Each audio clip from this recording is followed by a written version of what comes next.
सैनिक ने कोरियाई असैन्यकृत क्षेत्र में स्थित सार्वजनिक टेलीफोन का नंबर डायल किया। कोई भी उत्तर कोरियाई भगोड़ा जो उस नंबर पर कॉल कर सके उसे दक्षिण द्वारा बिना शर्त स्वीकार कर लिया जाएगा। इस उत्तर कोरियाई सैनिक ने अभी अभी अपनी भागने की शुरुआत की थी। उसने सोचा कि वह जल्दी से अपने पीछा करने वालों से आगे निकल सकता है, लेकिन अगले ही पल उसे एहसास हुआ कि उसका शरीर डूब रहा है। वह एक दलदल में चला गया था। पीछा करीब आ रहा था। उसके पास आगे बढ़ते रहने के अलावा कोई विकल्प नहीं था। जल्द ही कीचड़ ने उसे लगभग पूरी तरह से निगल लिया। सौभाग्य से उसने किनारे के पास एक तिनके को पकड़ लिया और खुद को बाहर खींच लिया, लेकिन खतरा अभी खत्म नहीं हुआ था।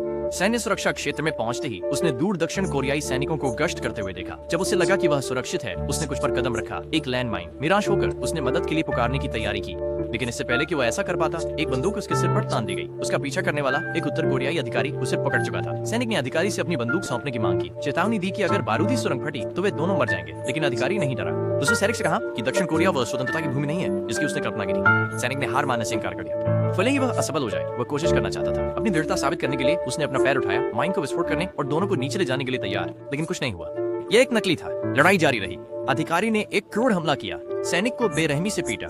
एक मौका पाकर सैनिक ने पलटवार किया, अधिकारी को जमीन पर गिरा दिया। एक और सेकंड बर्बाद किए बिना वह सीधे सार्वजनिक टेलीफोन की ओर भागा। उसने नंबर डायल किया, कॉल जुड़ गई, मदद आ रही थी। उसी समय एक गोली चली। अधिकारी ने फिर से होश संभाल लिया था और उस पर निशाना साध रहा था। सैनिक दक्षिण कोरियाई प्रवेश बिंदु की ओर दौड़ा, लेकिन अधिकारी ने फिर से गोली चलाई जो उसके पैर में लगी। वो एक ढलान से नीचे गिर गया, लेकिन दर्द के बावजूद आगे रेंगता रहा। सीमा बस सामने थी। अधिकारी ने एक और गोली चलाई, इस बार सैनिक के कंधे पर लगी। गंभीर रूप से घायल सैनिक गिर पड़ा, लेकिन उसने रुकने से इनकार कर दिया। वह खुद को इंच दर इंच सीमा रेखा की ओर खींचता रहा। अधिकारी ने अंतिम गोली के लिए अपनी बंदूक तानी, लेकिन हिचकिचाया।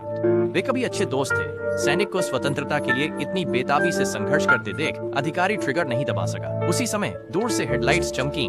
दक्षिण कोरियाई सैनिक आ गए थे। सैनिक ने हाथ बढ़ाया, उसकी उंगलियां सीमा को छू गईं। अधिकारी ने अपनी बंदूक नीचे कर ली। उसने उसे जाने दिया। सैनिक को बचा लिया गया और उसने आधिकारिक रूप से दक्षिण कोरिया में शरण ली।